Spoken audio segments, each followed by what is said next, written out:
Right. We look at it like T.I. belong to us, and we let Pharrell come in here and do that. So I gotta one up you. Let's stop it. It's late.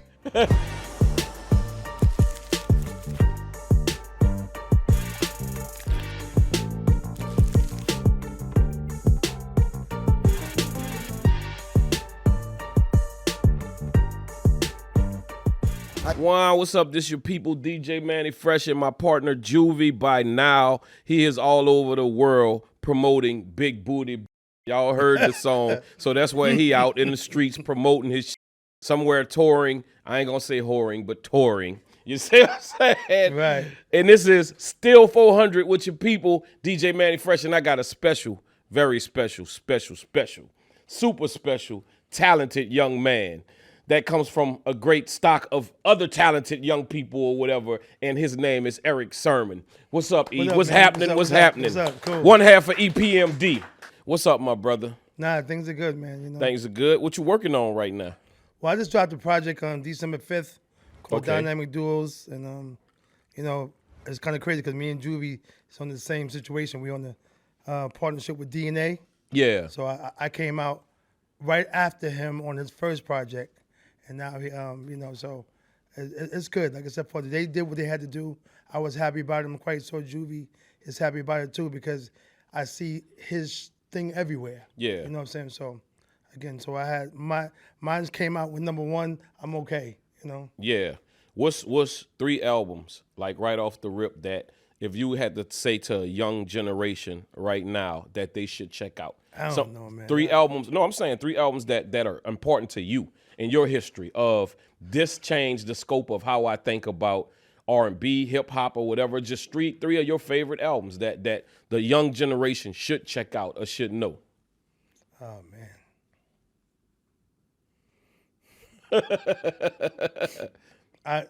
The Vintage of Slick Rick. Yeah. Yeah.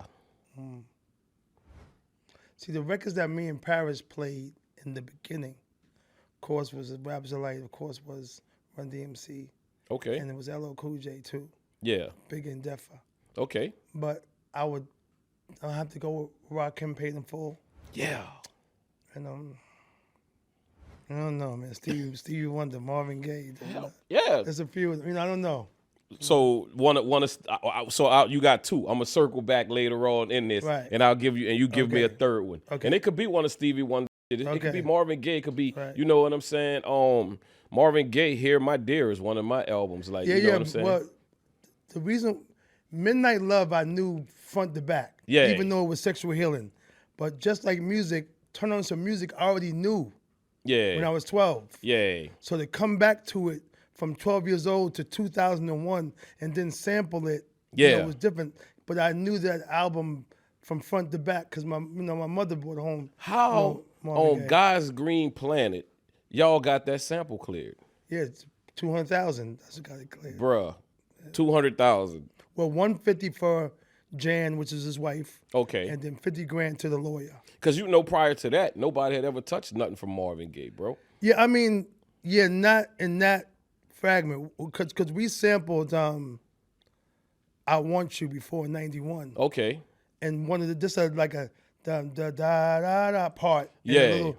Because you can clear Motown. Yeah. But what I did was take the vocals. So yeah, that's what I'm like. Music. You had the vocals, so that course. So and then if you don't tell, see when Pharrell and Robin Thicke did the interpolation. Yeah. Even though you think you don't, you still got to say something. Yeah. So people ask me, why do you even get sued? I paid the money. But again, I was behind the gun because somebody slipped the record, or my friend slipped the record from my crib, went to Cali, and that's when Clear Channel had that convention in L.A. Yeah. So they played it. The guy, the program director jumped the gun and put it on the radio station, so now they can stick you up. Yeah. Just Blaze got me like that. Yeah. Where we at? The record was played. Yeah. I want 60 grand. Yeah. He ain't never got $60,000 for no record. Yeah. Go ahead and ask him. It's too late. Even on the song, just from me being a producer, like the Robin Thicke song with Pharrell, it really wasn't Marvin Gaye's song. It was Robin was talking to much. You know what I'm saying? He was? That music was not. It was inspired by that, but that wasn't Marvin Gaye's sample. Right. And and me from being a producer, he did not. Well, he what just you mean by the cowbell made you feel like it was Marvin Gaye's song, but it wasn't. But by somebody saying like you would say, oh, this sounds like Marvin Gaye. You know what I'm saying? And if you knew you got away with it, you should never say that. Oh, okay. You should never say it sounds like, you know what I'm saying? I didn't know that. Yeah, just from being a producer, it was never Marvin Gaye's song. Mannie, I never even heard that, but you being the prolific producer, you saying, Eric, the cowbell is the distinction in that record that make you feel like made you sound like it was Marvin Gaye's song. Okay. And that's all it took was the artist who actually did it to say, okay, oh,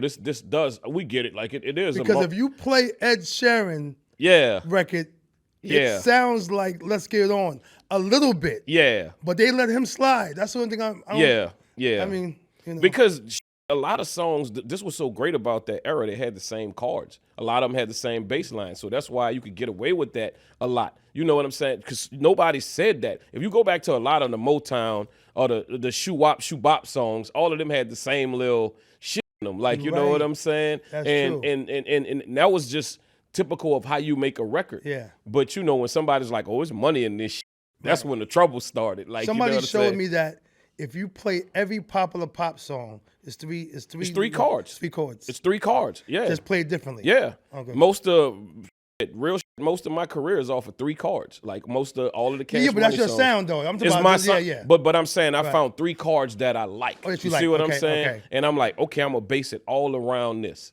And we are programmed. Our DNA sometimes is we hear songs that we don't even know why we like them so long. It's because that shit has been programmed in your DNA. You've been hearing it for forever. I got you. And it resonates that way. Yeah. How hard is it when you're a group, EPMD, when y'all record, when it's both of y'all opposed to you recording by yourself? Yeah. Do you find like that's easy to do, or is it a challenge when you have to, compromise with somebody? It's way easier to me when it's 2 people. Because again, it takes less off of you, to me, as far as writing, as far as ideas. Because when I'm by myself, listen, man, you critique more dolo, when it's just you, to me. And then you try to perfect it more. All right. When you got a partner, he's like, yo, yeah, keep that. You know what I mean? Oh no, that's you know what I'm saying? It's always like, it's just more easier to me. Even when I'm going solo, nobody really wants to go solo. When did y'all find y'all chemistry? Was it like way before y'all recorded, or was in the beginning? Yeah, in the beginning. Paris didn't rhyme when I met him. Paris was the DJ. Gotcha. So when he heard me rhyming and he wanted to form the group, it was easy. It came simple to him at the time. But again, it wasn't like that. Listen, when you in the group, you battle each other. I'm quite sure in your crew too. Yeah. If Paris is saying something ill, I want to be iller than that. Yeah. But that's what made the group ill, because we're both trying to outdo each other. What was that moment that y'all knew, like, we arrived? You know what I'm saying? We like this is our shit. Like this radio. Radio. Because we sitting down there in Paris's dad's apartment, and every night we listened to Red Alert was our DJ. Okay. At nighttime. And then you had Mr. Magic on the other channel too at nighttime, playing, exclusives. Yeah. So Fresh, every night we will hear Wait Up and Wait Up and Wait Up. Yeah. And we know that It's My Thing, our record, had the helicopters up front. So if we didn't hear that, because he played the breakbeat. Yeah. Everybody played the break. Yeah. But the helicopters came on. You ever notice something about rhythm? Yeah. Everybody and everything got rhythm. Music got rhythm. Life got rhythm. And sometimes that rhythm is all energy. That's why I rock with Rhythm Sativa. Mandarin orange flavor, THC with natural caffeine, perfect for when you locked in creating. But sometimes the rhythm slows down. That's where Rhythm Kush comes in. Mango, pineapple, smooth tropical flavor, THC, CBD, and L-theanine to help you relax.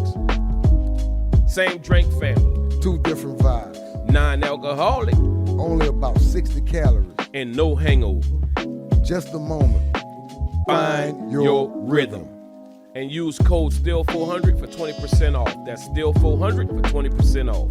You dig that? 21 plus only. Not FDA evaluated. Not intended to diagnose, treat, cure, or prevent any disease. Visit rhythmdrinks.com/COAs for stated details.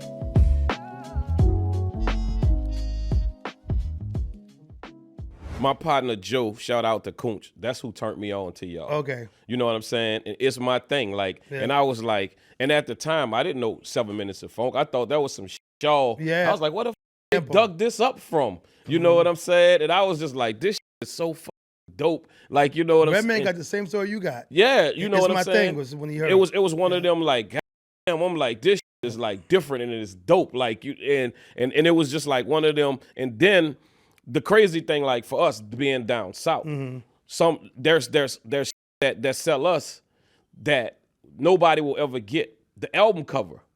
You know what I'm saying? Like when y'all had an album cover and y'all on these two cars, you know what I'm saying? There's an IROC and there's some other shit. Benz, we yeah. was just like, who the f is these dudes? Like they look like, you know what I'm saying? So for a lot of us, we picked it up on that.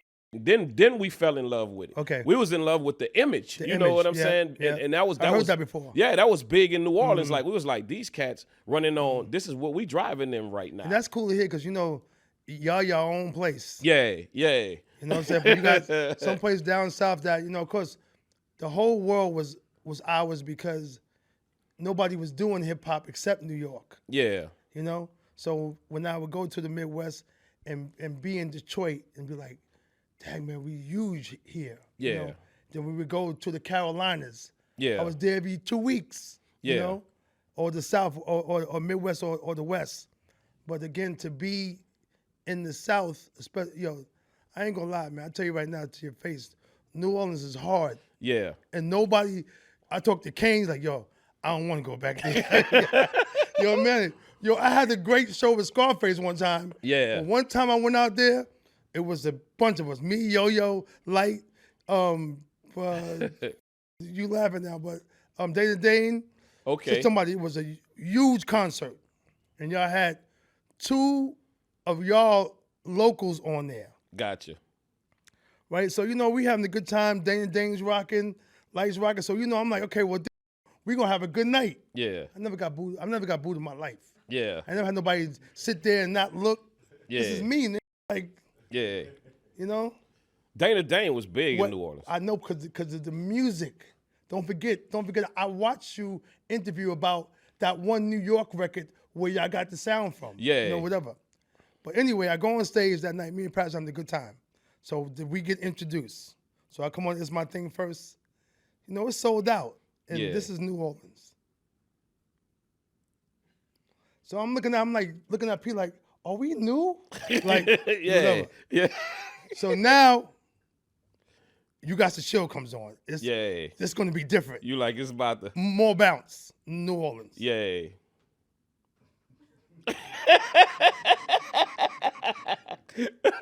Okay. You a customer going to do it. Boom, boom. Yeah. New Orleans. Now my DJ gets on. He does his thing. Stand ovation.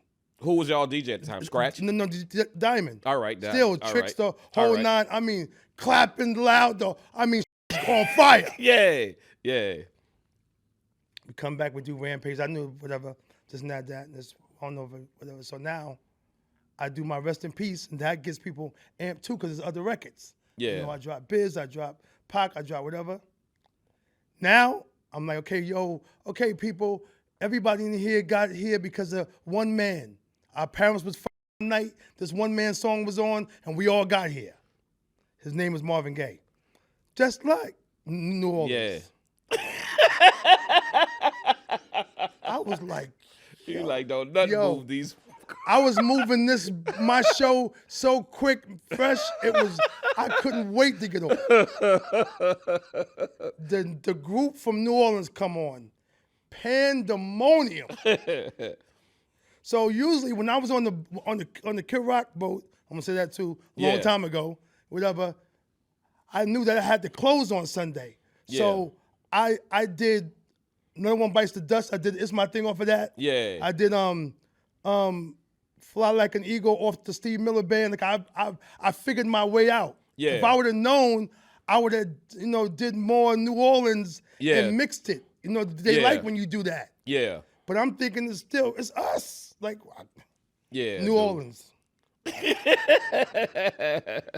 So Kane said the same exact thing. Eric, I'm not going back. Yeah. So it must have happened to him too. Yeah, because we was so early on, like we would accept other music, but we wouldn't play it. That's all we played was New Orleans Manny, shit. I've been there before. Yeah. I never experienced that night. Yeah. I'm amped up because I'm watching my colleagues get busy. New Orleans is rocking. Yeah. Yo-Yo is rocking. Yeah. Light got the band, she rocking. Yeah. I'm like, oh no, in my head, I'm like, oh, I'm It's bigger. about to go down. I'm bigger than them. Yeah. Doesn't matter. They know what this is. It's EPMD. New Orleans. I think shout out to Raj Smooth. Raj was he DJ'd at the House of Blues and he had a reign. Like he did this for maybe 10 years or whatever. Okay. But Raj broke a lot of songs in there and he changed the whole dynamics of, some of the shit that we played in New Orleans. And and he was one of the first DJs that started playing EPMD, in the mix and that changed everything. Because when it's girls around, you see different shit. You know what I'm saying? Like when it's chicks in the club, dudes are like, oh, if they jamming to it, we jamming to it. Yeah. Like, you know what I'm saying? And I think that was when we saw a lot of shit change because we had a lot of people that was coming from different places that was going to college there. Yeah. And they would come the same way anybody got introduced to music. They would come with EPMD. They came from y'all area or whatever. Yeah. And was like, check this out.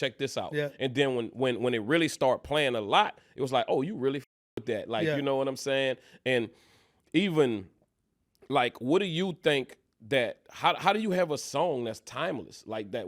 And what does that look like? I mean, to me, it's like you. I think all of it is. It's just that place at that moment. Yeah. For the first time, it woke me up.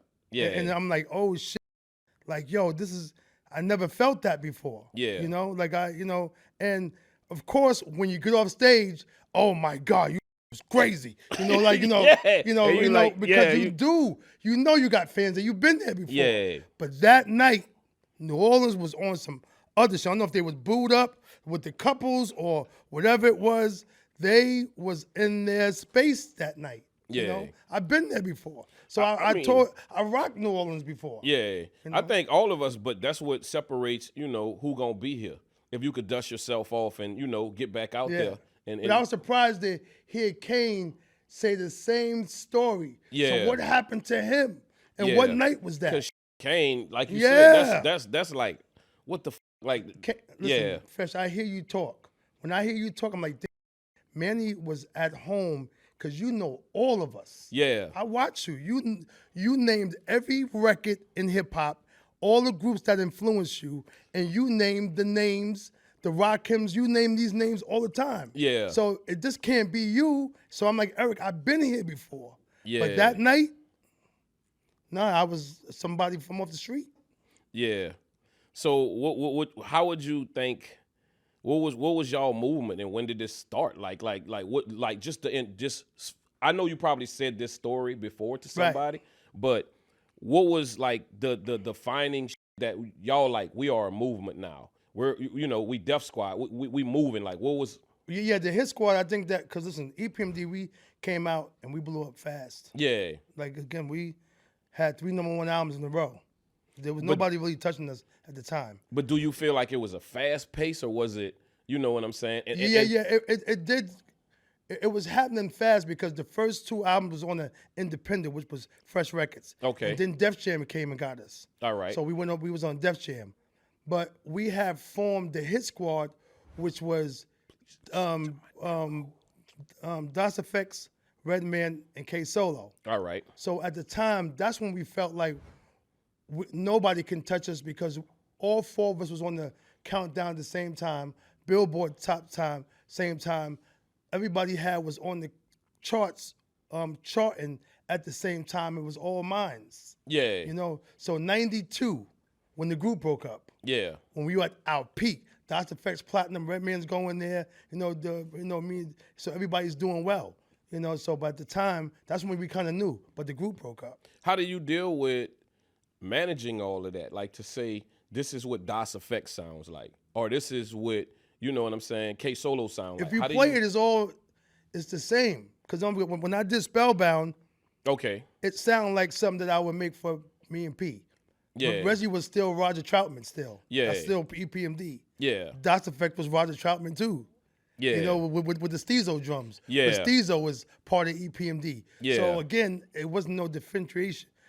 To differentiate those three. The only time I changed up the style was when I got Keith Murray. Yeah. Keith Murray's songs had to be more open. So when you heard The Most Beautifulest, that me having to play the Isley Brothers so you won't hear the noise because he was so complex. Yeah. So Murray changed. And then again, How High too, I kind of gave that melodic sample of Crusaders 2 for Red and Meth on certain songs. So again, like I said, Fresh, people can say, okay, Erick Sermon is baseline driven, but some of the stuff you can't say because it don't sound like me neither. Yeah, that's why I said, to me, it sounds like completely different stuff. You know what I'm saying? Like Das EFX. Oh, that's why you asked. Yeah, that's why I asked. Because okay, okay. I mean, even the samples that you picked, okay. You know what I'm saying? It fit them so perfect. Okay, yes. You know what I'm saying? Even Keith Murray, The Most Beautifulest, that sample fit whatever you done, the baseline to him, what he was saying, right. Fit so golden. So do you think, I guess, in those eras, did you have to produce the whole song, or did the rapper know some like to say like, hey, I'm gonna play you this, and you just fill in, or did you have to say maybe you got to go up a little bit right here on this part of it? This should be the melody. No, Murray didn't have that come to the record. Reggie was a big fan of NWA, like huge. So when you play the first album, and you hear the lights, camera, let's get ready. Time for some action. Yeah. Now, the regular beat is me. Yeah. All the antics is Reggie. Yeah. But again, when you hear Tonight's the Night, all the records is me. Yeah. All the interludes and antics is Reggie's brain because of NWA and how Dre would stop something, put something type of in there, change the beat up, or Bomb Squad. Same thing too. Reggie was really amped on them. Bomb Squad, especially NWA. This the magic question though. Where was you drawing from? Where was you finding these records, dude? Like, you know what I'm saying? Right. Yes, we know them now, but back we didn't know them. You know what I'm saying? It made you dig in the crate to be like, what the did he find that from? Yeah. First, let me say something.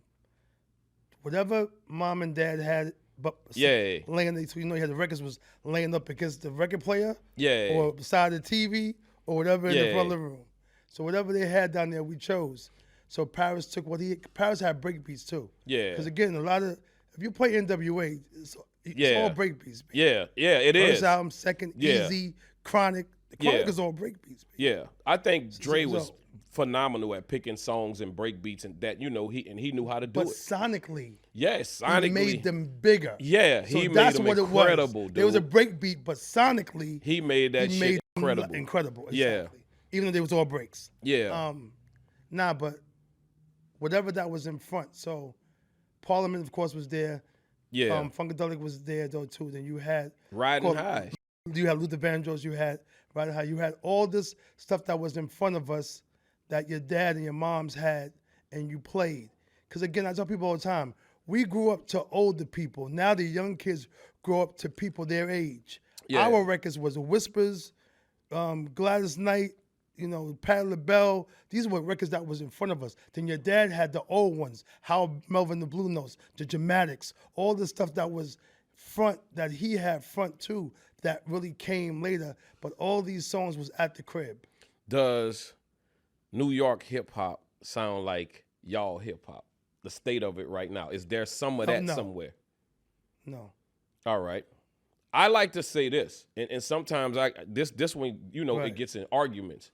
In y'all era, there was categories, and you knew what sounded like. You knew what the East Coast sounded like. You know what the West Coast sounded like. You know what down South sounded like. I don't think you can hear that no more.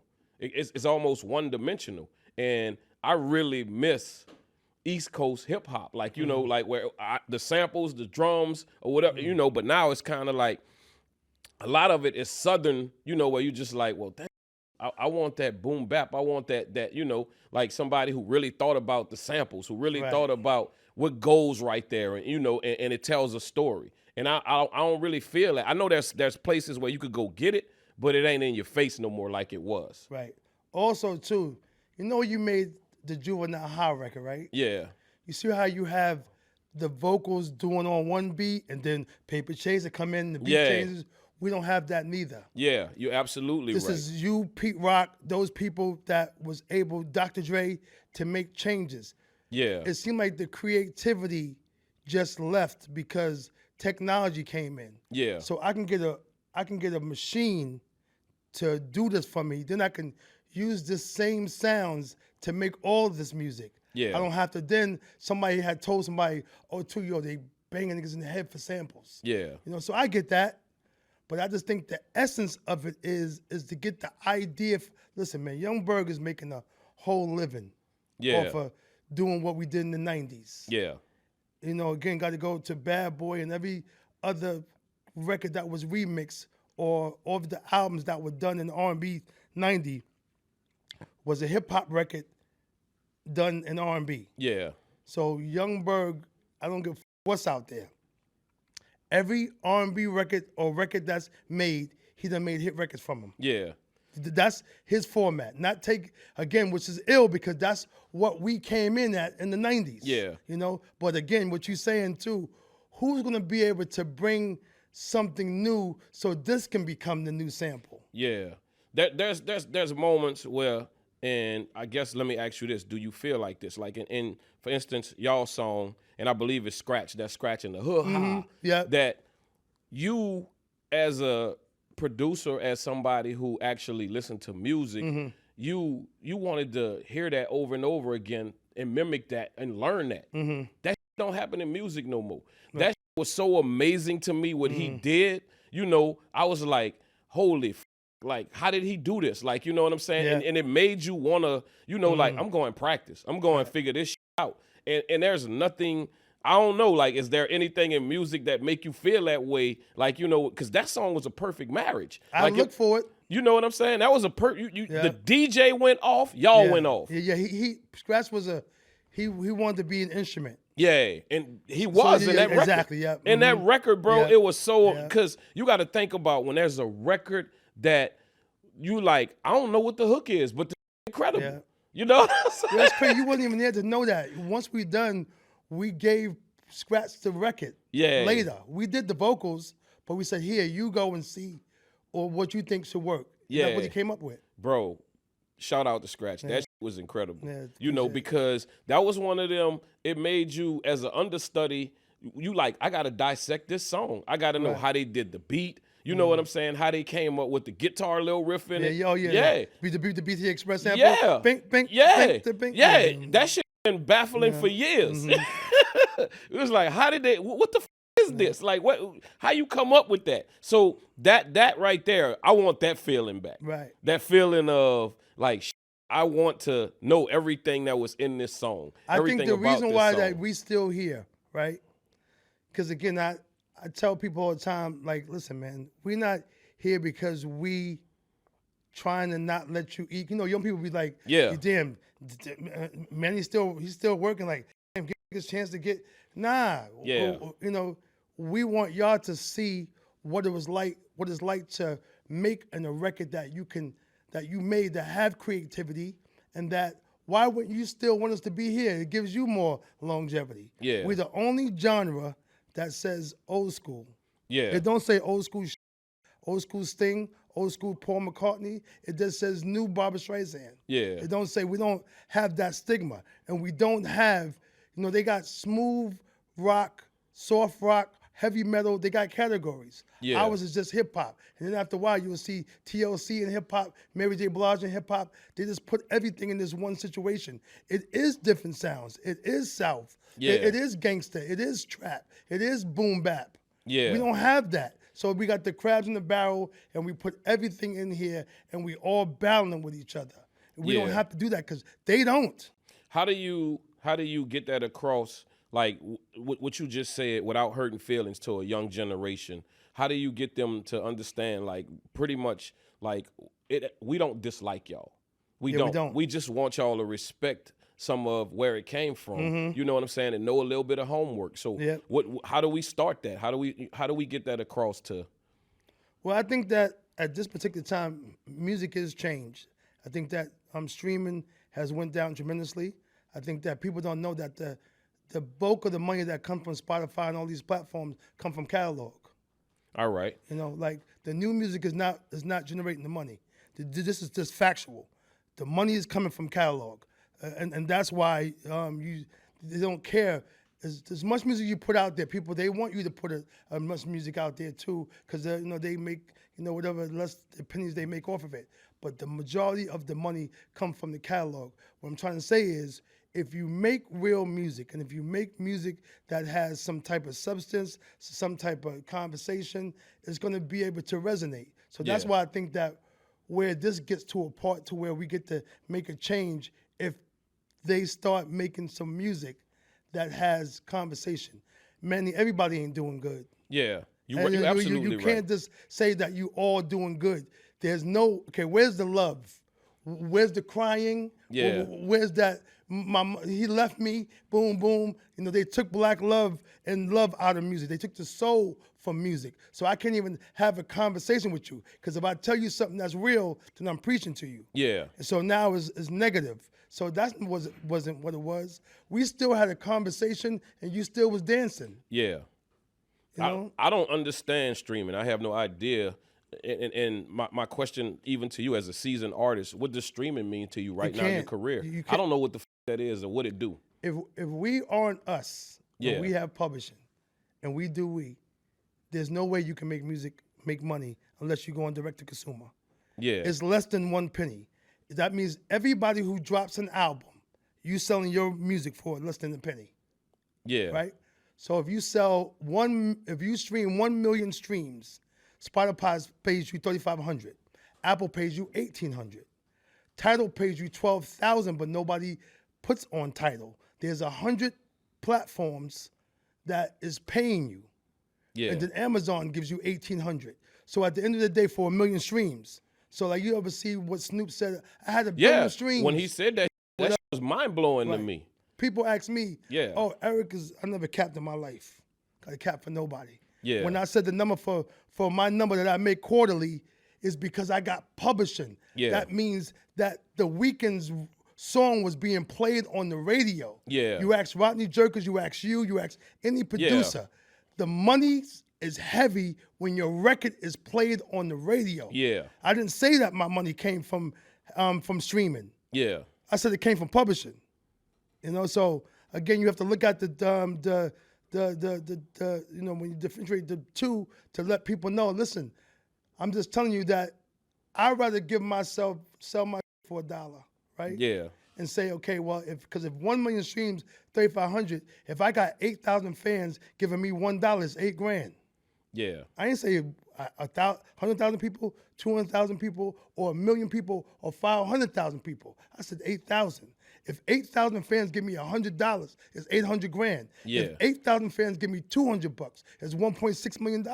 Yeah. Well, I don't understand the logic of it, and that's why J. Cole is out the trunk. You see, people are going independent, because at least if we show them, then they can be like, you know what? Hey, we got to do some changes. Yeah. To answer your question again, this is how we change. For us moving forward, if you drop a record and I find out your record is not coming out on your website, I'm going to be mad. I'm not selling my shit for less than 1 cent. Can't do it no more. Not now. I always thought that the way we could take care of hip hop was we should hire within our own. And what I mean is, we already got a bad deal just by being on the record label. Mm-hmm. You see, but why don't we hire people who had successful careers? Mm-hmm. Why isn't, after, if he says he's done with it, Too Short is not an A&R? Why yourself? Why are you not an A&R? Why wouldn't a record company say, these are people that know how to make hits? Why is it? Hey, listen, make this clip, because this got to go viral. Yeah. What you just said, We got to get that clip going. Why aren't we investing back into hip hop by hiring people who already, you know, that they put the fabric down? Yes. You know, where we already got our heroes. Why isn't Rakim, you know what I'm saying, somewhere at a label, you know, going like, this is a good record, that is a bad record. Right. He's already proved his staying power. We know what he do. Yeah, but you answer your question. You know this systematically what this is and how this is going. Yeah. So until we build something, here's what we're going to be in. And then we have to have our people want to support it. Yeah. You know, like I even say with clothes or whatever it is. You won't buy Mannie Fresh's album, but you'll go out there and go get that shirt, that jacket, them sneakers, and that such and such by the other company. Yeah. But when I do it, oh man, that's too much. Exactly. Actually, for $10. Yeah. So that's the problem that we have inside the community and society of you say it's too much and you don't want to support it, but you'll go and give 500 to 1,000 with no hiccups to the other situation. Have you ever had an artist that was that person that was looking at your successes and you're a talented artist, but you really worrying about what I'm doing and you can't get to your part where you need to go because you count my pockets? Of course. Yeah. Of course. That's always. That's why you asked it. You've seen it. No doubt. What was the studio session? What was one studio session that was amazing to you that you remember in your career where you was just like, everything about this session, you could tell in this song, that's what happened. You know how you got some songs like you could tell the energy from, you know.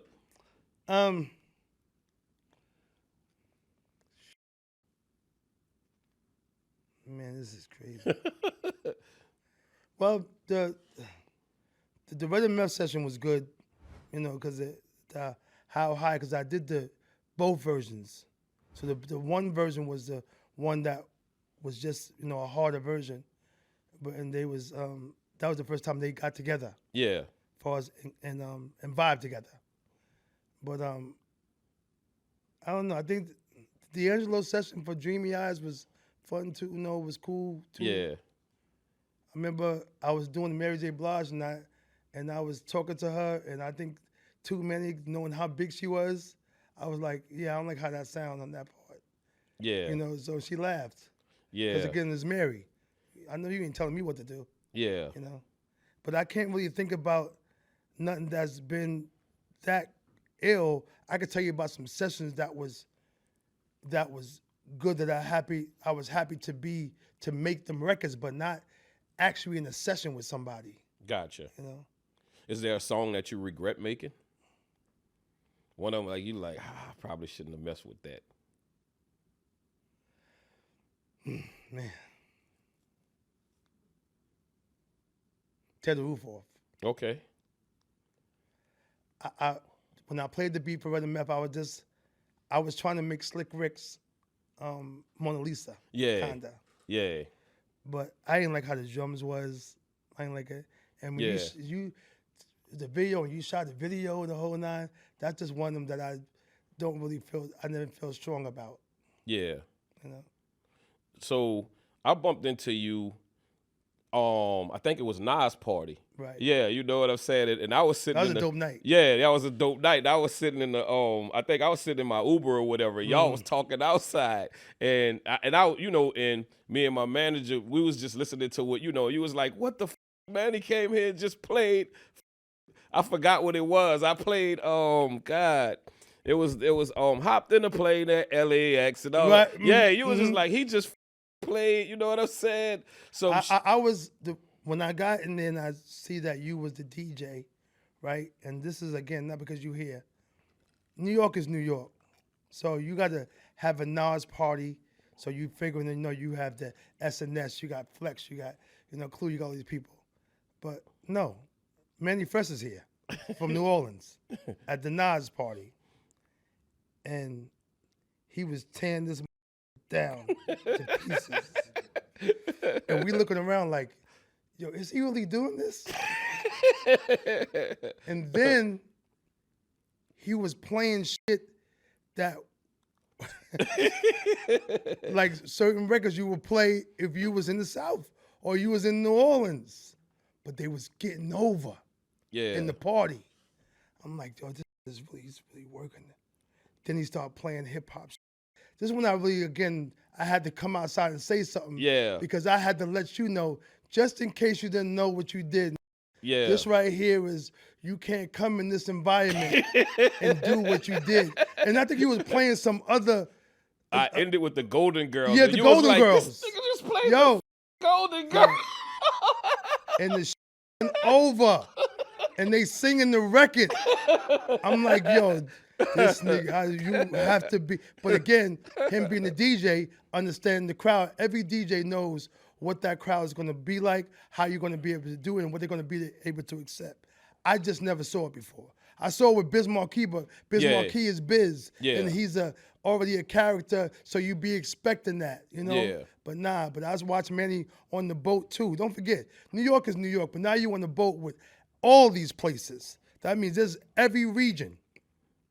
And you still tearing this boat down. Yeah, you know, bro. so again, so if people look at you and be like, yo, he's a producer. Nah, these are really DJs now. Mannie Fresh and Jazzy Jeff too, who I've learned so much from who picked up from Biz Markie not being here. You have this now. Yeah, I was gonna say the same thing. I've learned so much from watching Biz, bro. You know, and Biz was always somebody who he did his homework in every region, and that rubbed off on me. Okay. Biz would hit New Orleans and call you, hey, I need the songs. Y'all know what I need. He was like, I don't need, just give me the ones that count.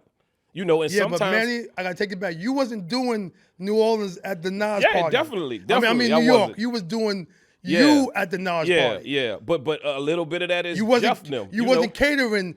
It's like my whole mentality would be to cater. That means I'm throwing on Biggie, Nas, Wu, so I'm throwing on this. You didn't do that. Yeah, but it's doing your homework and knowing your ear, because one of the cool things that Biz did was he had I watch the room and I play for the room. So if it's like, if I'm down south, I'm playing down south records, and then sometimes he broke the rules because you could feel the energy when they want you to break the rules. You know what I'm saying? When it's like, you know what, they ain't tripping. They hear this shit all the time here. You know, and sometimes if you hear it too much, you don't want to hear it. Okay, stop giving out the phone. Stop making your money. Like, what happened? Oh, no, somebody up here. Eric got all your shit. It's all right. Hey, he had Rock the Bells. He had Carnegie Hall. He took DJ Cassie's spot. Like. I'm not mad at you, brother. I'm not mad at you at all. Where do you see the future of hip hop going? Yeah, Mannie, I gotta keep saying this though too, man. I've been on every podcast as you know. Yeah. The questions that you ask are not what I heard in a while, because you are saying some important. Yeah. And this question is important. I'm hoping that my little 20-year-old too, because my son is ratchet. Yeah. Even though he goes to school, he go to law school. He's I mean, the mouth is reckless, and especially with that game, you know, bitch, what the f*** you? I'm like, legend. Why does that shit? My son do the same shit on his that game. They just going off with them people. And shit, calling, yeah. But he knows every record that's from the underground. Yeah. Or every one of them groups. Yeah. Every ratchet record ever made, he knows it. The new ones in this one. Yeah. So, but then glad the internet came, because then I would hear other music inside, in the radio. Yeah. So he knows the other side too. So I asked him, where you get that from? He's like, Dad, eventually I will have to hear some of this stuff, but I just want to be able to have you can get with this, you can get with that. Yeah. There's somewhat of a balance, because even though EPMD was out, Luke was out. Even though Kane was out, De La was out. Yeah. Even though De La was out, Tribe was out. And then you had Short out and NWA out. Yeah. And then you come to now you was able to say, now your era comes. And now you got Cash, and now you got Limit, and now you got the Yin Yang Train, Lil Jon, the whole nine. Yeah. You was able to have this. For some reason, it left. Yeah, there's no like we was categories. There's no choices. There's no choices. There's no choices. You had, like, and everybody won. So don't tell me that you You got to go one dimension. You got to go one dimension. That's it. You You don't can't, have no, to. you don't got to. You don't have to. Everybody won, and they was all different. Which do you prefer though? If you putting an album together, would it be maybe one or two producers or a gang of producers? See, man, he's dancing the right shit. I don't disrespect people who go out there and reach for the hit producer. Yeah. Okay, but just get one then. I think the cohesive album is the bigger album when there's one or two people. Yeah, I agree. I'm not saying because Illmatic worked. Yeah. You know, whatever, you know, with the 4, right? Not saying, but the majority of them that have the one, Juvie, Reggie, Wu-Tang, when there's the RZA, you know what I'm saying? Yeah. Biggie, Easy Mo B, the majority. No, you see, look how big it is. Yeah. In the far as how the consistency of it, that it moves like this and it sounds like a cohesive project. Yeah. Hate him or love it. Love him. Drake. Yo, 40 Drake, is the dude who puts that, you know what I'm 40, saying? exactly. He'll even pick the other, songs for you. If it's another producer, let the dude that's closest to you be the ears of that to say this one will work. This one won't work. This is what I told. I ain't gonna mention one name, but when somebody I tell, listen, man, even if it's not me, yeah, then get the beats that sound like me and you. Yeah, yeah. Like Timbaland said to Missy too, again, when Missy was doing her thing, but then they came back with Work It. Yeah. Okay, here's the cohesiveness of these two that we know it works. Yeah. I remember I heard an interview with Baby and You. Yeah. Right? Baby said something that was so prolific. He says, I don't give a fuck what man he make. I'm trying all of them. Yeah. That's how Reggie was with me. It didn't matter what I made. He tried them all because it came from me. Yeah, and your success is that run. When you just like, why your do you... success is that run. Yeah, exactly. Why do you change that sauce? Why you change that sauce? Why do you go to, like, all of a sudden somebody told you, now you got to go find 6 new people. Every crew has it. Somebody tells the artist that's down with you, you did that. Or you feel you did already. Let me go move on. That makes no sense. It's not broken. Right now, Entourage of family. Who would you take if you traveling right now? And you got the biggest record in the world. Do you still do the Entourage or do you just do family? I never had an entourage. Okay. I was always an introvert, always a dolo person. I'm 270 pounds. Yeah. I don't care about nobody. Yeah. I don't fear no man, and not to be a no he-man. I just never was that type of celebrity too. I signed every autograph, took every picture. That's when people ask me too, how you still here? Yeah. Again, the blessing of him and the humbleness I got as a 17-year-old kid from Russell, and my mother who died 3 years ago, God bless her dead, was like, yo, Denzel said something too, was like, you never seen a hearse behind the casket. It ain't coming. Yeah. Nothing you have is coming with you. Oprah Winfrey said something one time, not Oprah, Whoopi Goldberg. She was at one of the award shows, and nobody was clapping to the people up top or acknowledging them. She was saying that house you got, that jewelry you have on, that money in your pocket came from them. Yeah. Then people started clapping. So I understand what blessing this is with me. Yeah. So I always was this one person who was just a humble person who you can talk to. But I always traveled dolo. Now, other people in my crew, they come with everybody. Yeah. I just never entourage. It's me and my partner, who I make beats with. Yeah. And if not, it's my sister. Well, you know that what's the song, Video, the Radio Star? That old Video, Radio Star. Okay. Entourage, rap star. Entourage, rap star.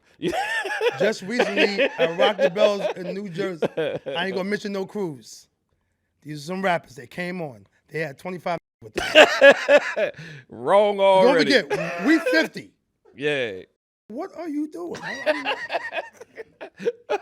I don't understand why. I never got it. I think what comedian was it? Bernie Mac. Yeah. I guess I said it with everybody screaming at the same time. Yeah. Everybody got mics, everybody yelling, going, you just yelling like... the whole nine. Because you give them, but see, that's the moment for one of your boys on the block. Yeah. That's his moment. So you want to give him that moment. Yeah. But it makes you look crazy. What I think to me, but Yeah, I'm not definitely. an Entourage person.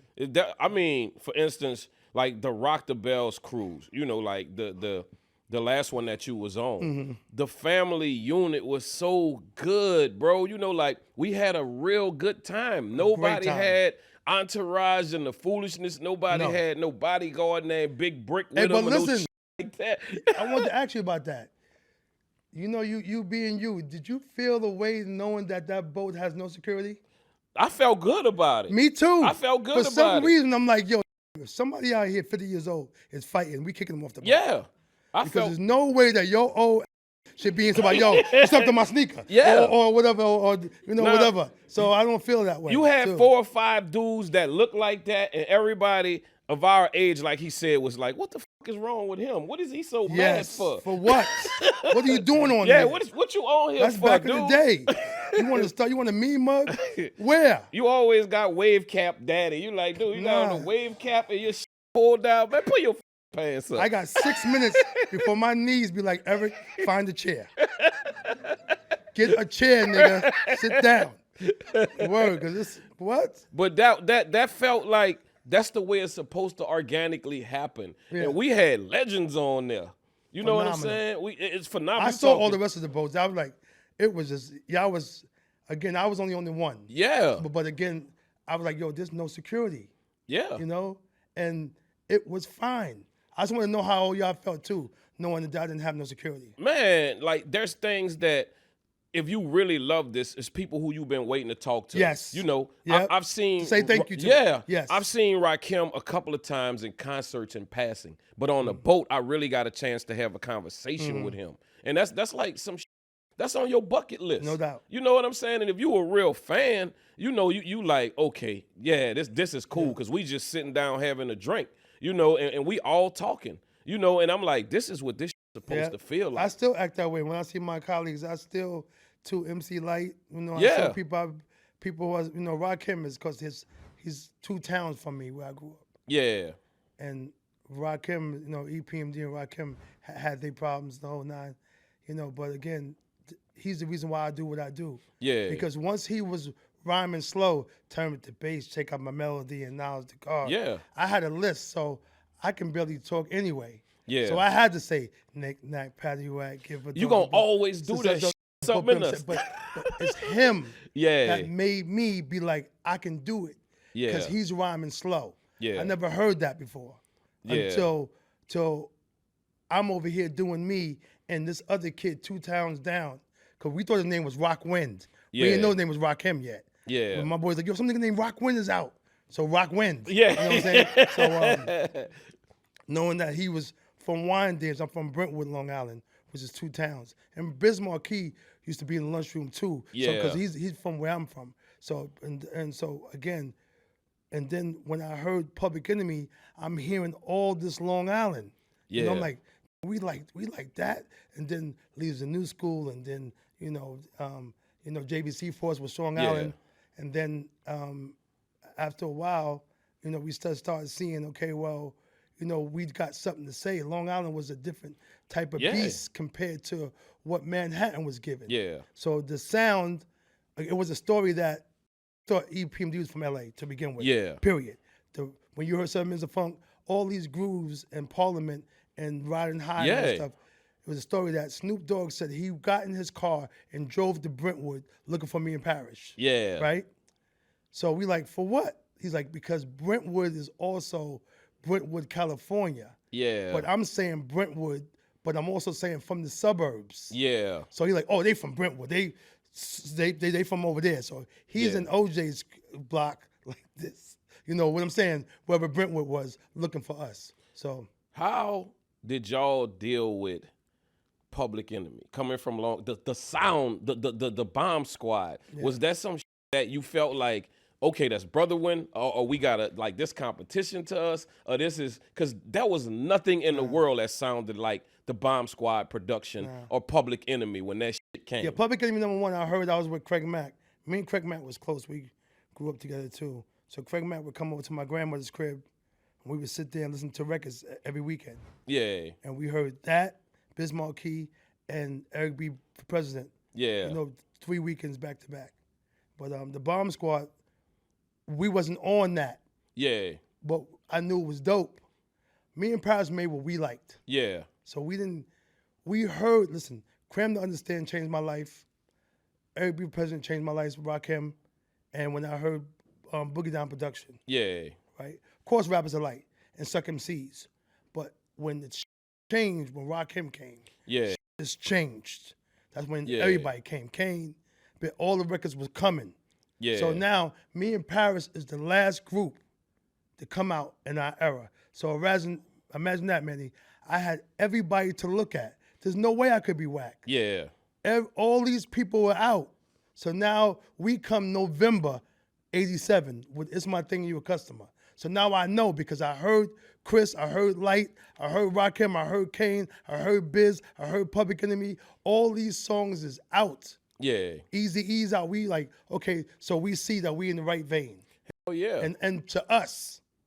But the crazy is I don't know if this gonna ever happen again. And you know, we got a long time like before the lights go out on this planet. I know. But what I'm saying is the dynamics of how y'all toured, the groups. Right. Like everybody did something different. Like you could catch a tour, for instance, is EPMD, NWA, right. Digital Underground. Yes. You know what I'm saying? Yes. And the could go on to, to Crucial Conflict. And these are all people from different things that do different. Dangerous. And you know what I'm saying? And that concert jammed. Yeah. Like, so you went from, a storyteller to street shit to, you know what I'm saying? It worked. To the dance. I was on tour with Hammer. Yeah, that's what I'm saying. That's incredible. With the EPMD and Hammer, that was one of my favorite tours. I never knew you and Too Short was as cool. Okay, I think y'all know each other, but I didn't know the how long y'all knew each other. And from the door, because we came out kind of the first year in '88, really in the beginning. Yeah. But again, Short was always a person who, we said that to and was fans from afar. When I got to Atlanta, I was there first. Yeah. He came after. Yeah. Short had built the studio. I didn't have a studio built yet. And then all of a sudden, my boy G said, let's go to the Short studio. Yeah. East Coast, West Coast is beefing. So we make Bayou something that night. Yeah. Yeah. So that's what really got us rocking, because the record was so big. Yeah. Greg Street made this an anthem for at least 5 or 6 years in Georgia. Woo! I mean, it was humongous. Yeah. So I called back home, it's huge in New York. Yeah. I go to LA, it's huge in Cali. Yeah. We only made a record just that night just to be making it. Yeah. We didn't have no clue how big that record was going to be. Hell yeah. So all of a sudden, that's when, and then me and Short being in Georgia, then Scarface came down, and then we just, what it was. Yeah, and what I'm saying is, I don't know how collabs gonna work like that. I know. And we want to fix that shit. We really do. But what do you want, like, when it's all said and done? Like, okay, after you say, you know what, I'm good. I have nothing else to do with hip hop. I'm going to my other entrepreneurship or whatever I'm doing. I'm staying my ass home. What is your legacy? What is the thing that you want? But see, we still got businesses, because don't forget, you're going to have business. Like I got off the phone with Tank today. Okay. He said, Eric, on the new thing, we put your music on the top. So, like, all the stuff that was going on with Stars, all those placements I was doing. So I end up doing my own documentary series called 88 Fresh that's coming on Stars. And I also got a show coming on Hulu too called Beats and Bars. So I figured that too. But I also, the rug company don't look at me for Def Rugs at all, because they don't see me on that. Yeah. But everybody got my rug in their house, apartment, with studio, whatever. Yeah. They have it. So the businesses still keep going. But, like I said, man, we live off of publishing. Yeah. Like, if we don't do nothing else, that publishing is going to be there for us forever. Yeah. Depends on if it go low and high. Yeah. You know, something's gonna happen. We're gonna have that. But again, I don't want to bust nobody's bubble, but I don't think it's gonna ever be on that situation. I would like for the new people that's coming is to do their homework and research and then want to make some music so they can have a 30, 40-year career. Okay. Because Craig Matt said it, you won't be around next year, and you're right, they're not. Yeah. I told somebody too, I said in another interview, you ain't gonna hear somebody saying whatever coming to your show. Yeah. They got married, they got kids, that they go to church, the whole nine, it ain't gonna be the same. Yeah. You didn't make no music to transcend to work now. Yeah. So you can't go on the road. What's gonna happen for them? Like, I want y'all to know who's looking at me too. What's gonna happen when that moment is over for you? You won't be able to work. Yeah. Our 60s, 70s, 80s, 90s, 2000s still can work. Yeah. Whenever they feel like it. And don't ever disrespect one of the colleagues and say, I wonder what they're doing now. Manny, at a minimum, my colleagues, at $10,000, right? Yeah. Kane does at least 80 shows a year, right? Yeah. We don't have to do the math on that. But they don't make 10, they make 20. Okay. What? Dougie do 200 shows a year. Yeah. Doug is out. You like Chris that do 100, whatever. Yeah. Don't you ever ask what they doing. Yeah. Because even at a moment of 10,000 with 80 shows, know the math. Yeah, He's a do the millionaire. math. Do the math. It don't matter, but they're 20. Do the math. Do bro. the math. You hit it. I don't dead even do on. shows, but I do 11. I need 30,000 Yeah, because I that's don't need to why. come out. But don't you ever say, I wonder what they doing now.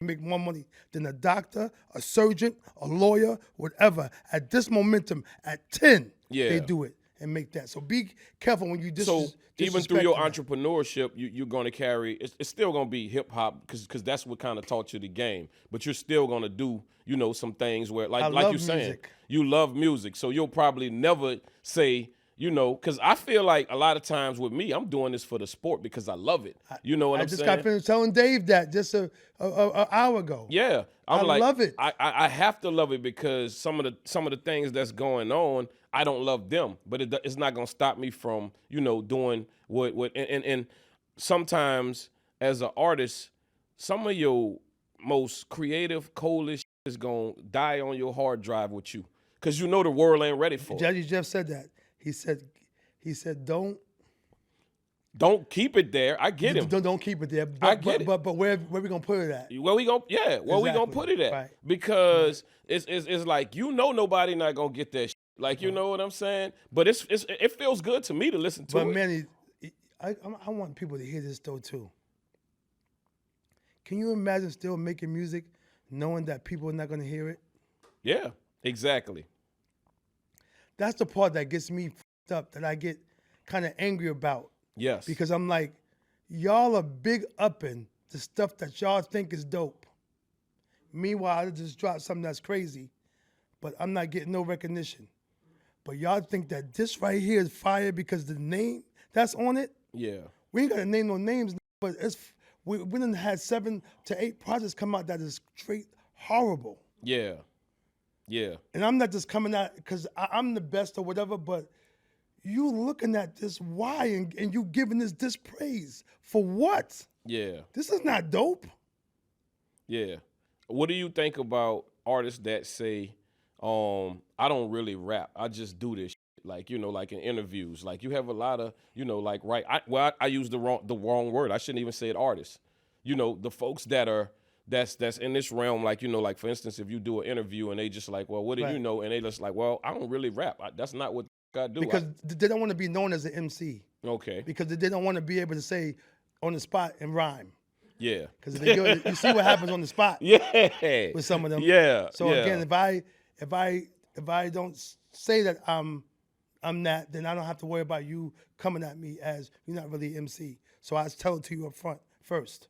Who are some rappers and producers that you like you still like proud of that still make you like that, you still doing your thing even if it's on your own pace? Who do you see like as they've been true to this? And it's hard to be true to this, Man.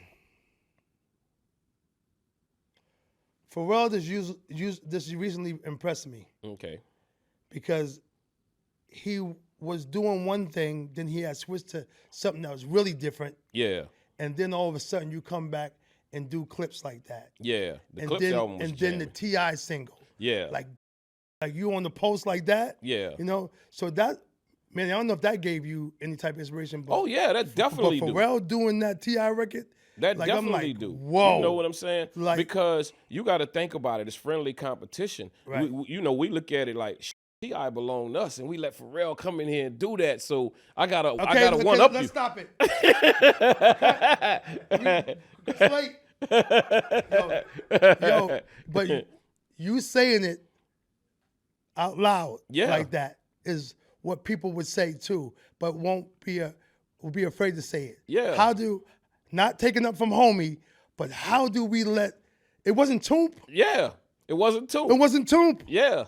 So you know what I'm saying? And I feel that way about it. You know, that's going to make you call somebody. You like, Tip, bro, I'm getting some on this album. There ain't no way in the world you're going to do this album without me on it. Like, after Pharrell did that. Mannie didn't do that record? That wasn't the Mannie Fresh record? Oh, so when did he get that style? That's what I want to know. Yeah, but that's paying attention. Our era, we pay attention. Producer. You know, that's producing. There's two different things. That's beat making and producing. It's like you hired a beat maker. You didn't hire a producer. Pharrell is a producer. I tell people all the time, I said, I never looked at me as being the best beat maker. I know how to make a record. Yeah. You can call me whatever you want to. I know how to make a song. I never claimed to be the best beat maker. I never said that. You can give me to me whatever you, but I just know how to make a song. I can tell you that verse is dope, but it should go third. That chorus is dope, but that chorus doesn't match that verse. That verse is dope, but that beat doesn't match. Yeah. I don't care how dope that beat is not for you. Yeah. Listen, Quincy Jones was 51 when he made Thriller. Going back to your question, the producers, we never stop. Yeah. I mean, there's people that are great, and that was even with Quincy Jones. That was one of the things, you know, when you saw an old school record, it said producer, arranger, you know what I'm saying, and mixer a lot of times. And that one person did that. An arrangement meant that he arranged that song. He arranged that. He was like what you just said. That verse don't go right there. That line that you just said don't go right there. And somewhere we lost that kind of communication. Like you said, when technology came and we start sending people beats. And it's just like anybody that loved this shit, they're like, I don't want to send your ass a beat. Let's sit here and let's work together and come up with something. I know, but that's what we in right now. Yeah. People would love to be, somebody asked me that too. Was you in front of them? I'm like, nah, I wish I was. Yeah. But that's not how it go now. Yeah. They send the beat, they send it back. So I really only can produce it when it's in front of me. Yeah. Not with you in front of me. Yeah. So what's one of your songs that you most proud of that you was just like, yeah, I put my foot in this one? Or do you have one of those yet that you feel that way? Nah, I mean, so what you're saying too, I got to go back to the beat because of everything worked. All right. Even the scratches. You know what I mean? People will be like, I thought you would say the Marvin Gaye. The Marvin Gaye I made in 3 hours. It wasn't like a thing where it was something, I was just making a song saying if Marvin Gaye was here, here's how I would do it. Yeah. My boy stole the record.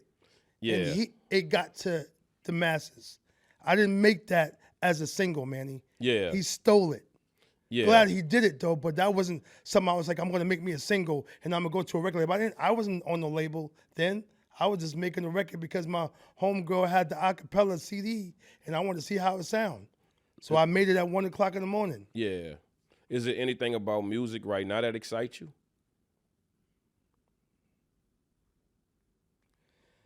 I don't know, man. Listen, man, there's some songs that do have some feeling to it, you know, or, you know, it's fucked up because I like the AI remixes. Yeah. They got soul to me. Yeah. You know? I can understand why you would like it because we could turn that into something without taking the song. You're like, you know what? I hear something great in this. I hear something That's great all I in got to here. do is arrange it my way. Yes, they got some type of soul in there that feels good that the new music doesn't have. But then I hear like a Coco Jones do Lenny Williams over. Yeah. Like I'm like, you know, this is what I'm used to hearing. What R&B was like, you know. I don't listen, man. I think like, was it Mustard that did the Kendrick? Yeah, yeah. But the one with the sample in the front. Yeah, Mustard did that. Like so it says the sample element that he sampled. Yeah. And the sample that he chopped. I got to give him that. Yeah. Because he had the element of hip hop of making that record. Yeah. So even though not us was popping big the whole nine, we know that he did the element of what hip hop was by sampling. Would that be your thing that excites you about like new music? Yes, that is possible. samples. That is possible that it could go to. If you applied that. No, if anybody used samples. Yeah. If anybody but now you got all of these, like you got packs that you could buy where you drag and drop shit. And and nobody don't want to learn the art of chopping, a crate digging of. And I'm not saying like you got to do it, but you still got to know where this shit came from. I think that it's more exciting to get an idea and then do it. Yeah. Than to you to come out the brain and then you creating what you creating and there's nothing to it. Because it's not really, unless it's like us where, because we can play it. We can play, at least we got melody. Our songs got melody. These songs don't have, they have an 8 and the 8 gives it so it's shaking, but it's really no melody. The melody is coming from the songwriter or the ones who's writing the chorus. The music doesn't really hold it as much. It's coming from me, from the melody that a young thug is given. Gotcha. So if there was some young artists right now that came to you, you don't even know them, just young artists right now, and they asked you, would you produce songs? Would you be open to do it? Because I would put me on it. Okay, gotcha. That's that's my whole thing though, man, is to be able to. I tell my nigga all the time. I'm in this, mother. But I tell my niggas all the time, I'm like, listen, if I get an opportunity to grab one of them young people, I would throw this on them. All right, there like, y'all go, young and, people. Y'all heard it on this platform. Yeah, because again, and they'll see, listen, a kid would absorb whatever you give to him. Yeah. So don't tell me they ain't gonna like it. That's. Would you try to put elements of, because I don't like to use the word old school either, like just what it sounded like to you back then. Would you try to put those elements in it? Like I will to put, say, I'm gonna give you, I'm not trying to, so because a lot of times somebody will say, produce me something, but I want it to sound like they'll give you a song. Like, and you just like, to me, I'm like, I really can't do that. I can't give you something that sounds, I could just do me. Jay-Z said that too. You want to hear something old by my old album. Yeah. It's the same thing. I hear people come to me, can you make me that record? Yeah. No, I'm not here to make you that. This is what you came here. When I was working with Kanye West before the Vultures came, I was with him first in LA. We went to Italy. The stuff that we was doing was hip hop. Yeah. Before Vultures became Vultures. Yeah. You came and got me for a certain reason. You came and got me for what I do. You know what I make. Yeah. You know? So I feel that when somebody comes and gets you, you know what you came and got me for. Don't expect me to be here. Now, I got a record on my last project with Conway, Lil Wayne, and Game, right? Yeah. I incorporated the 808 sounds. Yeah. I never used them snares before in my life. Yeah. Right? But I had a sample.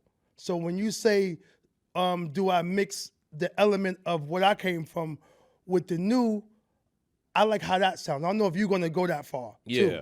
But I think that I would go that far by seeing what this feels like and then doing a part of me, doing me in it too. Yeah. Just because I don't want to be so far where it's like, it's real dated. Yeah. You know what I mean? Yeah. I get what you're saying. But the sample element's going to be there.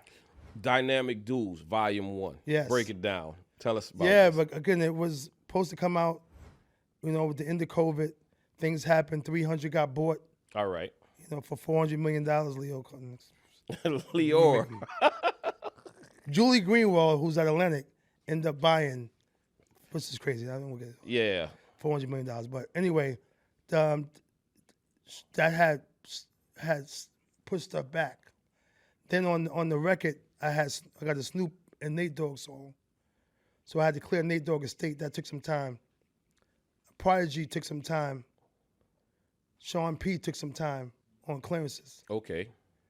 So it was in the making for a while, Manny. So when it finally came, it came. So I already had Red and Meth. I had Snoop and Nate, Cypress Hills. MOP, Dog Pound, EPMD. That's one of them, bro. Shit, I got a project with Mos Def, bro, and I just gotta listen to it, myself, and because I'm not that type of person. I don't put out songs that if me and you, and it's not that me and Mos did, but I haven't talked to him to say if it's all right to put these records. Yeah. So I'm never going to put them records out unless, you know what I'm saying? Mos is, if he's like, hey, bro, put them records out. Okay, well, give me one. Yeah. I was trying to get Black Star for the project though too. Yeah. But I couldn't. But I was able to, Salt and Pepper. Like I was able to do is because it's 24 rap groups, like 2 people. All right. Of course, they couldn't get Outkast. You couldn't know whatever. I did an 8-ball MJG. I just didn't put it on. But my shit was already loaded to begin with. But again, it was a fun project. It went through DNA where Juvenile was at. I went #1, and I figured that at the end of the day, there's no need for me to go and try to work it because iHeart is a monopoly like Amazon is. Okay. I saw the packages. I want to put it on blast on iHeart though, but the packages is 300,000, 500,000, 900,000, 1.2 million. And you know where I'm coming at. The package, meaning how big you want the record to be. Yeah. But here's what it cost. I want to put nobody on blast, but this is the package numbers. Yeah. So it's only 16 songs in the playlist.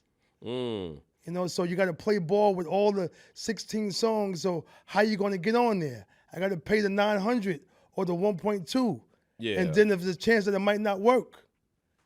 You know what I'm saying? So again, I'm not playing that ball. So again, after the end of the day, once the album did what it had to do, I was fine. I was fine with it. Yeah. Because I know that they ain't paying. This was a much needed conversation. Yeah, bro. And you enlightened us on a whole bunch of stuff because one of the things we trying to do at Still 400 is tell the sides from the artist, not the typical questions that somebody get asked in interviews and we all saying like, I'm sick of answering that. The same. Yeah, it's the same old shit. And thank you, bro, for your honesty. Yes. We're not at the end. This is Still 400. And right now we're going to do our Still 400 rapid fire questions that you have to answer. All right. You know what I'm saying? But if somebody out there in our audience right now that see this show, if you answer any of these any of these questions that I ask him and you know the same thing and it's the same answer, you will win absolutely nothing. We ain't giving your Yo, that's just something crazy. You just know it. That's you just know it. All right, #1. Let's start with the first one. A song that reminds you of your life. One song that reminds you of your life. Fresh?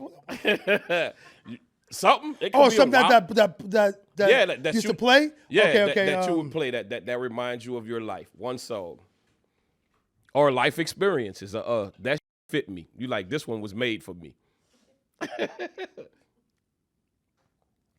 This is crazy, man. This is so bad. That's not in my, because I played so much whatever. Now, oh my God, this is crazy. You got to give us one moment in your life then, not a whole category, just something that you like, okay, that's me.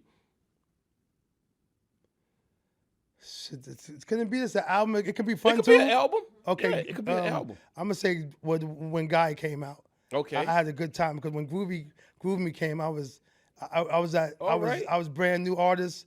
They came out at the same time, and I was hoeing really bad. All right, I would have gave you Rick James Super Free. Yo, I mean, yeah, that was I had to, but.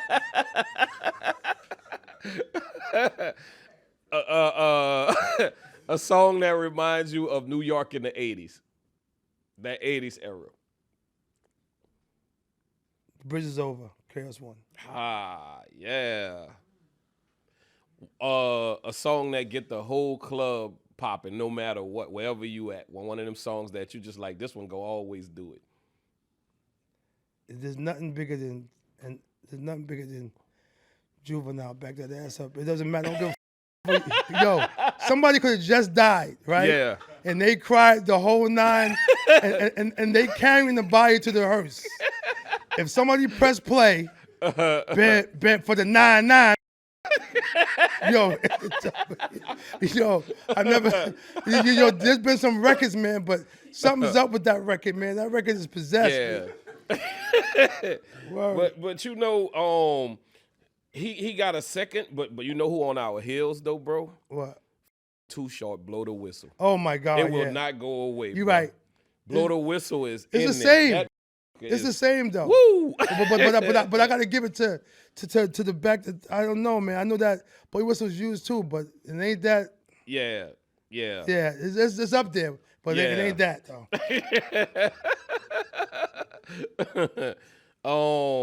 A song that reminds you of like late night studio session, like you or something that you remember about. Like this one was memorable to me. Late night. I don't work at night. Okay. Well. The Too Short.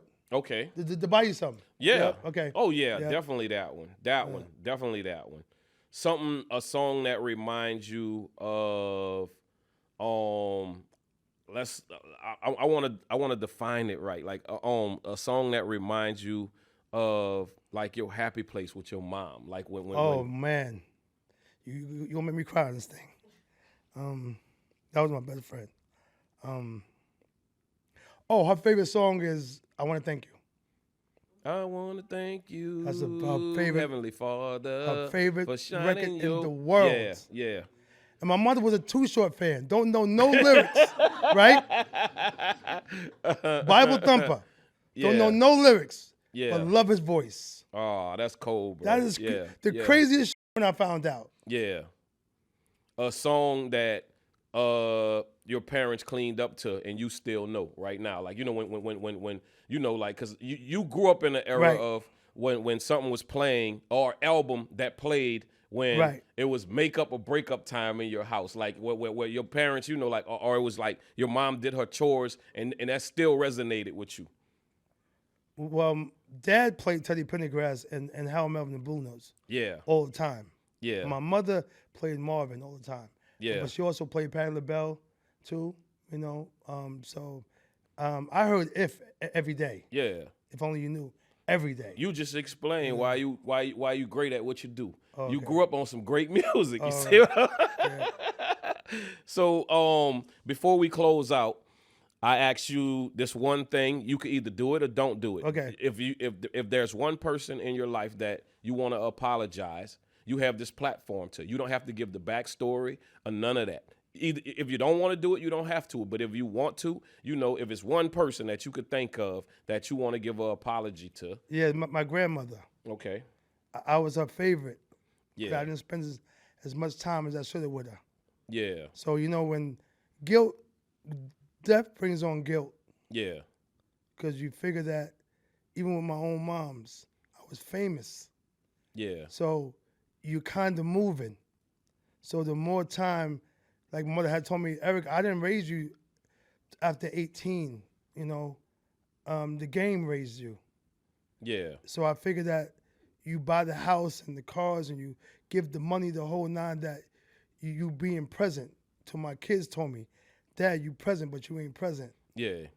I know that feeling. I know that one. Yeah, so I didn't understand. I mean, you here, but you're not here. Yeah. You're not having no converse with us, the whole nine and this and that. So, again, my grandmother, too, you know, when I moved to Atlanta, she was there.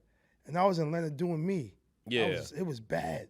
Yeah. I don't know if you know about Atlanta. Atlanta was 22-1 Dolo.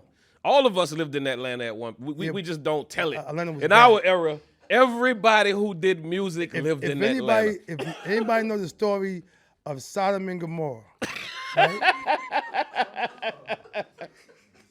Freaknik Gomorrah. Atlanta, Georgia was 22-1. This is not no made up. Talk about DC and all type. You could be on the highway. It's 4 or 5 deep in the car passing by. I'm in the AU. Don't forget, you got Clark, Spelman, Morehouse. This in the regular. Yeah. Then you got Georgia Southern, Georgia State, Georgia Tech. Atlanta never gets old. Freshmen come in, seniors leave. It's always new. Yeah. So you look at this, you like, I mean, listen, to be able to survive Niggas talk about COVID. Nah, Atlanta. This is the Freaknik was unheard that of, shit was nigga. amazing. Yo, and Amazing. And then, like the home of the strip club. I don't know nothing about that coming from here. Yeah. So Magic and Nicky's 1, Nicky's 2, and the Gentleman's Club, Atlanta. I'm like, yo, You what? frequent Atlanta. You It was. I got there and from the first time I saw Freaknik, 93. Yeah. You know, the group broke up. I'm there, and I'm like, yo. So it was not real. Yeah. You know, and you found yourself in again like something that's unreal. So I tell people all the time though too, the fact like, listen, man, this is.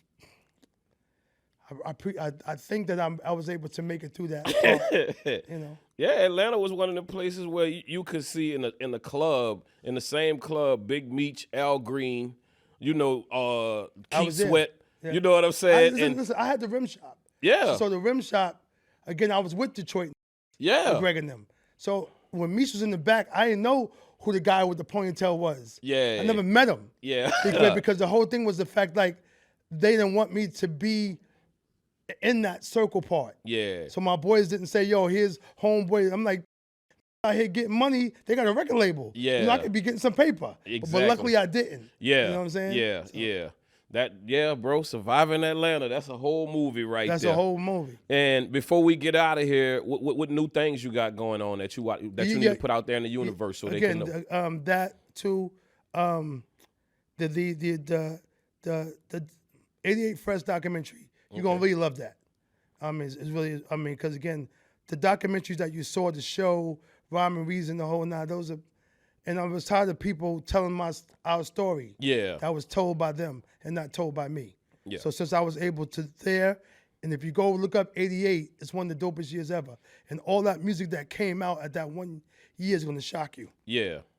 But not only just music, you're talking about the Apple computer, Yo MTV Raps, Source Magazine. So all this stuff, the crack was heavy, all the movies though too, Coming to America, and all the stuff that's all 88, all the 88 groups, Guy, Keith Sweat, whatever.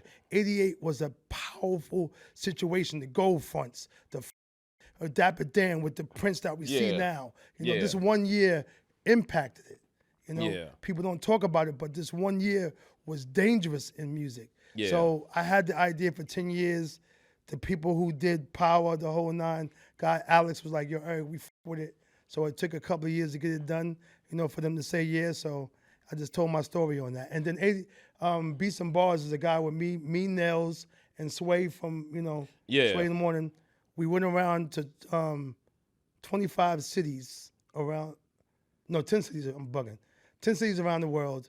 We picked 10 rappers and 10 producers. Yeah. At the end, we have them battling, and then whoever wins, they win 250 grand. But we taped everything. We went to, Atlanta, Oakland. We went to, LA. We went to, Texas. We went to Carolina, DC, and it was fun because I sat there and I went through all the rappers though, Mannie. Yeah. I was like, I wanted to keep it real. Dope, I want to go through, hear all the producers, you know what I'm saying? I want to hear and not just be like, okay, y'all choose it, and then we come in and we f with them. Now I listen to all 50 of them. Yeah, bro. So again, it's called Beats and Bars. Yep. It's coming on Hulu. Anywhere we could follow you at or find you? Yeah, anywhere? as Erick _Sermon. That's where I'm at on Instagram. I really don't use nothing else. Okay, That's too cool. tough. Even though I got TikTok, I got Facebook, and I got Twitter though too, but I only be on the one situation, but because again, the computer f you up after a while because I was in something that was toxic, and it was toxic because again, the computer will get you. Yeah. And I just had to try to keep us as He got catfished, y'all. less social media. I'm playing. It's crazy though. The world is crazy because I tell people too, how you gonna cheat in this era? Yeah, right? you can't. Right? And You then can't. again, you can go meet people, but where you going to meet them at? So are we all on social media meeting people? especially if you so-called celebrity status. You know what I'm saying? But You it don't looks have no crazy fucking- because again I found myself as this is thirsty because you in the DMs. And if somebody gonna blow me up one day, be like, look who in my DMs. You know what I'm saying? So Yeah. So so what do you do? Yeah. You know? Yeah. Are you grateful for the era of when you always doing music? There wasn't no camera Oh phones my and all that? God. Somebody asked me too. I don't know if you know how people are saying he touched me. Yeah. And people coming back suing. Yeah. I don't even if we had that. Yeah, it would have been. I mean, crazy. a no was a no, but That was it some, turned into a yes. Yeah. But is that rape? Because again, yeah. you know, to Yeah. be up. Yeah. Sometimes a no, and when somebody tells somebody who it is, it turns into a yes. They was like, you told who no? You better But go they your come- ass back over. But they coming back 25 years getting people. Yeah, But that's imagine- crazy. Imagine we was, listen, man, it was, Yeah, yeah. the storm was bad. You know, man. Storm was bad. You gotta imagine these people you don't know and they screaming and all you gotta do is be like, and then the girlfriend be like, you better go, girl. You know what I'm saying? The girlfriends don't care because the girlfriends be like, and they can be married too. Yeah. They didn't come there for that. But LL Cool J told me to come here. They coming. Yeah. Yo, I remember before when the mother would be outside the room with the daughter, with the cousin, and the aunt. Can I come in too? Like, all of them. Because they wanted to be a part of and to get in there too. That's how it was. It was just crazy. Yeah, dog. I can Yeah, imagine yeah, now, yeah. you can't, there's too many cameras and people want to get money. You are absolutely right. I'm old now, but at the one part I can see, I'm like, if this is how we got to meet people in the DM and saying hello and the whole nine and this part, and then you get to know them and you go out because these people don't have conversation. So Yeah. there's no talking and being like, good to get to know them this way. Yeah. Unless you go meet up with them in the whole nine. But usually before you get to them, you're already having a conversation of what this person is like. But nobody wants to have conversation. Yeah, that Nobody shit want to is talk on the gone. phone. They want to text rather than talk on the phone. That too. era is gone. Yeah. Well, ladies and gentlemen, this is Still 400 with your boy Mannie Fresh. Yes. My partner Juvie is out there promoting his album somewhere in the world. Juve, I wish you a million Yes, you shoulda songs. came here. Yeah, you should have came, brother. You we understand. dodged me and Manny for Megan Thee Stallion. We're not mad. But nigga, the homie, There you go, Still 400, brought to you by just me. You heard? Only on Breakbeat. We love y'all. everybody come to this show. If you want to get some real questions by an adult with somebody that got some sense and somebody who got some experience about that, come to this show. Thank you, Period, brother. no doubt. Thank you, brother. My brother Peace. Erick Sermon, y'all. What's up?